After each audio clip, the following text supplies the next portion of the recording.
आकाशवाणी भोपाल से प्रस्तुत हैं प्रादेशिक समाचार।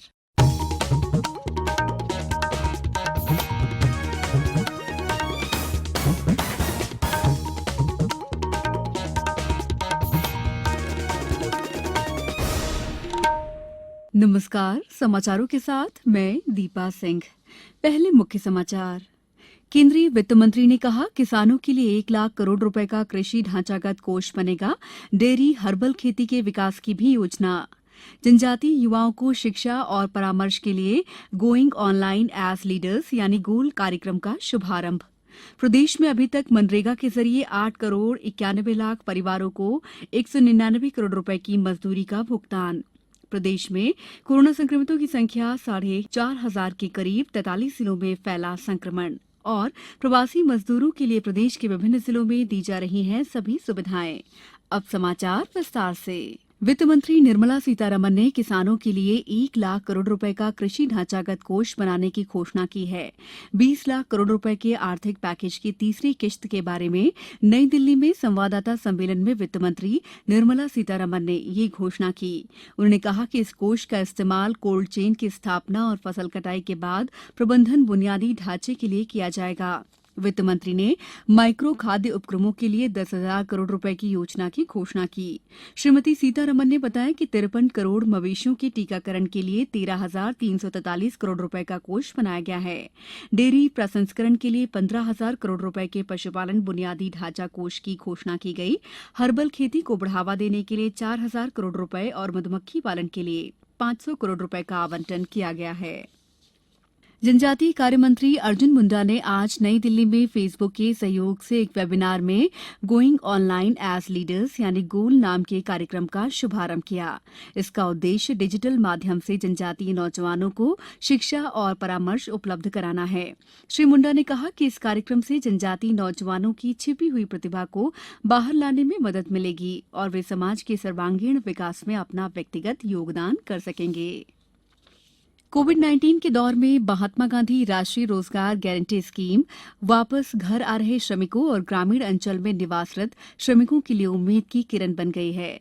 अपर मुख्य सचिव पंचायत एवं ग्रामीण विकास विभाग मनोज श्रीवास्तव ने बताया कि मानव दिवस सृजन करने के मान से अभी तक 8 करोड़ 91 लाख परिवारों को 199 करोड़ की मजदूरी का भुगतान किया जा चुका है। उन्होंने कहा है कि प्रदेश की 22,400 से ज्यादा ग्राम पंचायतों में स्थानीय समुदाय की मांग के अनुसार रोजगार मूलक कार्य शुरू किए जा रहे हैं, जिसमें 18,81,000 श्रमिकों को रोजगार प्राप्त हो रहा है। जबलपुर के रजिस्ट्री कार्यालय में आज से सामान्य कामकाज शुरू हो गया है। जिला रजिस्ट्रार निधि जैन ने बताया है कि 30 जून तक रजिस्ट्री कराने में मिली छूट के चलते अपने मकान और अन्य संपत्तियों की रजिस्ट्री कराने के लिए बड़ी संख्या में लोग आएंगे। गौरतलब है कि कोरोना वायरस के संक्रमण को देखते हुए 20 मार्च के बाद रजिस्ट्री कार्यालयों को बंद करा दिया गया था। कि हमारा टारगेट 422 करोड़ था और हम 20 मार्च तक सिर्फ 307 करोड़ ही कर पाए। उम्मीद है हमें कि अगर ये ऑफिस और खुलता तो नो डाउट हमें कम से कम 20 से 25 करोड़ और मिलता, क्योंकि लास्ट के 10 डेज बहुत इंपॉर्टेंट रहते हैं। तो ये अगर 10 डेज अगर रिकवर हमारे अभी होते हैं तो अभी इसका फायदा हमें अभी मिल जाएगा, क्योंकि रेट वही पुराने वाले हैं। तो जनता से मेरी अपील है कि वो वही पुराने रेट पे आज आपको रजिस्ट्री कराने का मौका मिल रहा है, तो अधिक से अधिक संख्या में रजिस्ट्री करा लें। कोरोना महामारी के संकट काल में आगरमालवा जिले के डाक विभाग के कर्मचारी भी समर्पण भाव से अपने कार्यों में लगे हुए हैं। इस संबंध में पेश है हमारे संवाददाता महेश शर्मा की खास रिपोर्ट। विभाग द्वारा ऐसे कठिन समय में स्पीड पोस्ट के माध्यम से प्राप्त दवाइयों व डाक सामग्री का तत्परता से वितरण तो किया ही जा रहा है, वहीं दूसरी ओर ग्राहकों की वित्तीय जरूरतों को पूरा करने हेतु ग्रामीणों के घरों तक एनेबल पेमेंट सर्विस के जरिए लोगों की जरूरतों को पूरा करने में महती भूमिका निभा रहे डाक विभाग के जिला पोस्ट मास्टर अजय बापना ने आकाशवाणी को बताया। ये एक अपने आप में एक अनूठी सेवा है, जिसके तहत ग्राहक का किसी भी बैंक में खाता हो, अकाउंट उसका आधार से लिंक है, तो डाक विभाग द्वारा अपनी डिवाइस के माध्यम से उस खाते से भुगतान किया जा सकता है। पश्चिमी मध्य प्रदेश में हम सबसे अधिक लगभग 5,000 से ज्यादा ट्रांजैक्शन कर चुके हैं और इसमें 1 करोड़ रुपए से ज्यादा की राशि का वितरण कर चुके हैं। लॉकडाउन के दौरान केंद्र सरकार द्वारा लोगों के बैंक खातों में डाली गई राशि के साथ ही अन्य योजनाओं की धनराशि को ग्राहकों के घरों तक जाकर निकाल रही डाक विभाग की कर्मचारी कृतिका सक्सेना ने कहा, सेवा करने का ये इतना अच्छा मौका मिला है, वहाँ जाकर लोगों को उनके घर में हम पेमेंट कर देते हैं, उनका जो भी पेंशन वगैरह रहती है दे देते हैं। वहीं पोस्ट ऑफिस द्वारा ग्रामीण जनों की वित्तीय जरूरतों को पूरा करने की जो पहल की गई है उसकी तारीफ करते हुए ग्रामीण खाता धारक रामदयाल ने बताया, घर बैठे हमारी जो राशि है वो पोस्ट ऑफिस के जो पोस्ट मास्टर साहब आते हैं इनके द्वारा निकाली जा रही है, तो ये बहुत अच्छी शासन की योजना है। डाक विभाग द्वारा शुरू की गई एनेबल पेमेंट सर्विस ग्रामीणों के लिए काफी मददगार के साथ ही इस मुश्किल की घड़ी में वरदान साबित हो रही है। ये समाचार आप आकाशवाणी भोपाल से सुन रहे हैं। हमारे समाचारों को अब आप कभी भी और कहीं भी अपनी सुविधा के अनुसार सुन सकते हैं। ये समाचार बुलेटिन YouTube, ट्विटर और फेसबुक पर AIR न्यूज भोपाल पेज पर भी सुने जा सकते हैं। इसके अलावा आप हमारी वेबसाइट newsonair.nic.in पर अथवा AIR न्यूज ऐप पर भी समाचार सुन सकते हैं। ब्रेक के बाद समाचारों में आपका एक बार फिर स्वागत है। लॉकडाउन के चलते फंसे श्रमिकों और छात्रों को लेकर आज रात एक ट्रेन हबीबगंज रेलवे स्टेशन से रीवा के लिए रवाना होगी। वहीं अशोकनगर जिले से अब तक 5,218 प्रवासी मजदूरों को प्रदेश के अन्य जिलों में उनके घर भिजवाया गया है। जिले के कलेक्टर दीपक सक्सेना ने बताया कि नरसिंहपुर जिले में प्रवासी मजदूरों के लिए नेशनल हाईवे और स्टेट हाईवे पर राहत प्वाइंट बनाए गए हैं। उन सभी को सम्मान के साथ भोजन कराया जाए, उनके विश्राम की व्यवस्था की जाए, पानी वानी की व्यवस्था हो और फिर उनको जो है जिले की बॉर्डर्स पर जो है छोड़ दिया जाए, जो खासतौर से अन्य प्रदेशों के हैं। मध्य प्रदेश के ही जो मजदूर हैं उनको तो संबंधित जिलों को बसों के माध्यम से भेजा ही जा रहा है। तो इसलिए हमने हाईवेज पे जो है अलग अलग जनप्रतिनिधियों के सहयोग से, NGOs के सहयोग से कुछ पॉइंट्स बनाए हैं और उन पॉइंट्स पे मजदूरों के अल्प विश्राम की व्यवस्था की गई है। उधर श्योपुर बॉर्डर समरसा पर जिला प्रशासन ने सभी प्रकार की सुविधाएं देने की पहल की है। बड़वानी जिले की बड़ी बिजासन में भी 6,000 से अधिक मजदूरों को इंदौर कमिश्नर आकाश त्रिपाठी ने 160 बसों के माध्यम से उनके राज्यों के लिए रवाना किया। वहीं आज शिवपुरी जिले में झांसी 4 लेन मार्ग पर सुरवाया के नजदीक प्रवासी मजदूरों से भरे एक ऑटो में ट्रक ने टक्कर मार दी। इस टक्कर में 5 प्रवासी मजदूर घायल हो गए।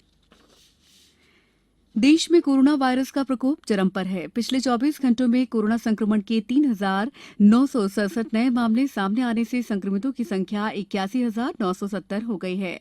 अब तक इस बीमारी से 2,649 लोगों की मौत हुई है और 27,920 लोग इसके संक्रमण से पूरी तरह ठीक हो गए हैं। उधर प्रदेश में कोरोना संक्रमितों की संख्या 4,426 हो गई है, जबकि इसका संक्रमण 43 जिलों तक पहुंच गया है। कोविड-19 से अब तक 237 लोगों की मौत हो चुकी है। हालांकि सुखद खबर यह है कि करीब आधे संक्रमित पूरी तरह स्वस्थ हो चुके हैं। इंदौर में प्रभावितों की संख्या 2,299 तक पहुंच गई है। राजधानी भोपाल में संक्रमितों की संख्या 911 हो गई है। भोपाल स्थित चिरायु अस्पताल में कोरोना महामारी की जंग जीतकर आज 31 व्यक्तियों को डिस्चार्ज कर दिया गया। भोपाल में अब तक संक्रमित पाए गए कुल 911 व्यक्तियों में से 580 व्यक्ति पूर्णतः स्वस्थ होकर घर जा चुके हैं। उज्जैन जिले में 10 नए कोरोना पॉजिटिव मिलने के बाद संक्रमितों की संख्या बढ़कर 284 हो गई, जिसमें से 45 लोग अपनी जान गंवा चुके हैं। वहीं अब तक करीब 150 कोरोना मरीज स्वस्थ होकर अपने अपने घर पहुंच गए हैं। रायसेन जिले के ओबेदुल्लागंज ब्लॉक के प्राथमिक स्वास्थ्य केंद्र चिकलोद कला की एक स्टाफ नर्स की कोरोना रिपोर्ट पॉजिटिव आई, जिसके बाद एहतियाती कदम उठाए गए हैं। सागर जिले के सदर बाजार में नासिक से आए युवक की रिपोर्ट कोरोना संक्रमित पाए जाने के बाद अब तक 17 मरीज सामने आ चुके हैं, जिनमें 5 स्वस्थ भी हुए हैं। मंदसौर सांसद सुधीर गुप्ता ने आज पिपलिया मंडी में सब्जी व्यापारियों को मास्क, ग्लव्स और कैप वितरित किए। खंडवा जिले में आज कोरोना संक्रमण संबंधी 130 रिपोर्ट नेगेटिव और 15 पॉजिटिव आई हैं। जिले के महामारी अधिकारी डॉक्टर योगेश शर्मा ने बताया कि जिले में कुल कोरोना पॉजिटिव मरीजों की संख्या बढ़कर 96 हो गई है। मैं आपके माध्यम से ये सभी लोगों से अपील करना चाहता हूँ, कृपया सोशल डिस्टेंसिंग का कड़ाई से पालन करें। यदि आप बाहर निकल रहे हैं तो बिना मास्क के बाहर ना निकलें। सैनिटाइजर का प्रयोग करें। इधर कहीं भी स्थान पे आप टच कर रहे हैं तो सैनिटाइजर का उपयोग जरूर करें। मुरैना में बीते 2 माह से कोरोना वायरस के संक्रमण को रोकने के लिए युद्ध स्तर पर काम किए जा रहे हैं। सभी योद्धाओं को प्रोत्साहित करने हेतु एक लघु वृत्त चित्र आज जारी किया गया। मुरैना कलेक्टर प्रियंका दास ने डिजिटल और सोशल मीडिया पर इसकी लॉन्चिंग की। उनकी जो जर्नी रहा है उसको लेके एक फिल्म हम लोगों ने रिलीज किया है, जो हम लोग डिजिटल प्लेटफॉर्म और सोशल मीडिया के माध्यम से प्रचार प्रसार कर रहे हैं। ये एक प्रतीकात्मक रूप में जो हमारे खास करके स्वास्थ्य विभाग और हमारे पुलिस और प्रशासन के लोगों ने जो मदद किया है और जो समाज सेवी आगे आकर जो है आर्थिक धनराशि या फिर काइंड में सैनिटाइजर आदि जो उपलब्ध कराए हैं उनको ही ये फिल्म समर्पित।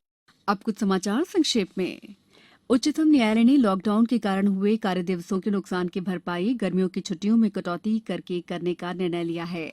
सूचना और प्रसारण मंत्री प्रकाश जावड़ेकर ने कहा है कि फेक न्यूज यानी फर्जी समाचारों पर रोक लगाने से प्रेस की स्वतंत्रता पर कोई आंच नहीं आएगी। बालाघाट जिले में मनरेगा के अंतर्गत 1,14,259 मजदूरों को रोजगार मिल रहा है। अंत में मुख्य समाचार एक बार फिर। केंद्रीय वित्त मंत्री ने कहा, किसानों के लिए 1 लाख करोड़ रुपए का कृषि ढांचागत कोष बनेगा। डेयरी हर्बल खेती के विकास की भी योजना। जनजातीय युवाओं को शिक्षा और परामर्श के लिए गोइंग ऑनलाइन एज लीडर्स यानी गोल नाम के कार्यक्रम का शुभारंभ। प्रदेश में अभी तक मनरेगा के जरिए 8 करोड़ 91 लाख परिवारों को 199 करोड़ रुपए की मजदूरी का भुगतान। राज्य में कोरोना संक्रमितों की संख्या 4,500 के करीब, 43 जिलों में फैला संक्रमण। और प्रवासी मजदूरों के लिए प्रदेश के विभिन्न जिलों में दी जा रही हैं सभी सुविधाएं। इस बुलेटिन में बस इतना ही। घर में रहिए, सुरक्षित रहिए और सुनते रहिए आकाशवाणी। नमस्कार।